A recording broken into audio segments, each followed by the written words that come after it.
In the late 1700s, Adam Smith wrote a historic collection of books called An Inquiry into the Nature and Causes of the Wealth of Nations.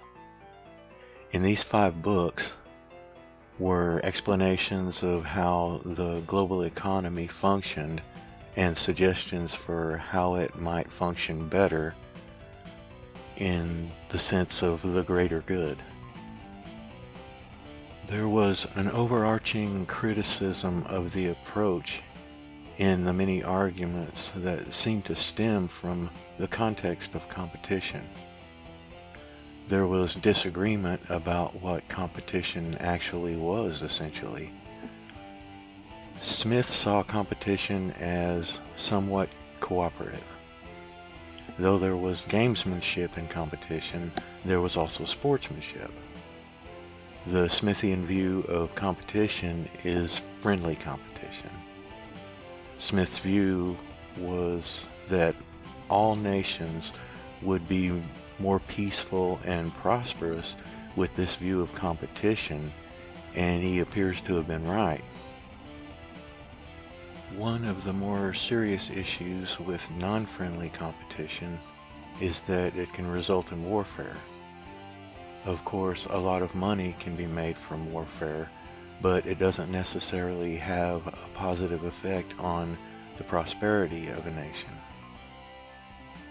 Promoting general prosperity in a sort of symbiotic manner was what Smith's suggestions actually did. In modern times, Smith's suggestions are both sometimes taken to heart and sometimes ignored. For instance, the formation of trade unions like NAFTA and the EU began with an apparent intention to work together for mutual prosperity. The issues that we see in trade unions, however, demonstrate that the approach is still not generally friendly. There is a lot of evidence for financial civil warfare within trade unions that is observed with both NAFTA and the EU that tends to be associated with neoliberalism. Here I'm trying to make an argument to support my claim that Adam Smith was criticizing the approach to competition specifically. It's clear from the information he provided in the books that he observed many similar behaviors. Centuries later, his works appear to still have relevance. The models that are being formulated are, of course, somewhat Smithian, but it's the approach that's lacking.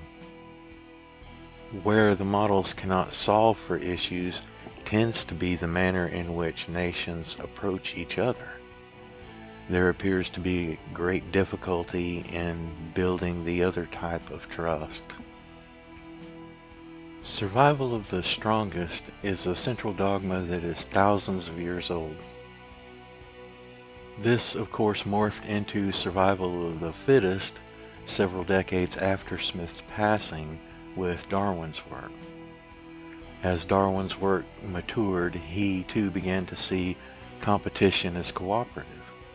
More recently, game theory suggests that this is promoted in the mechanics of the governing dynamics of interactions. Adam Smith appeared to be onto something big.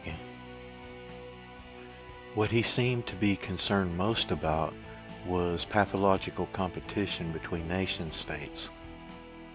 He made logical arguments for how it was in the interest of nations to be cooperative in their competition.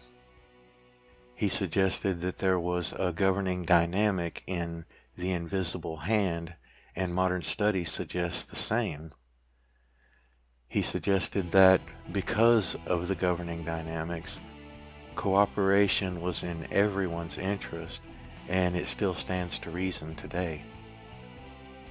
Though Smith was not a particularly religious person himself, like today the vast majority of people were. The governing dynamics were thus considered to be God's influence, and the invisible hand became to be known as the invisible hand of God.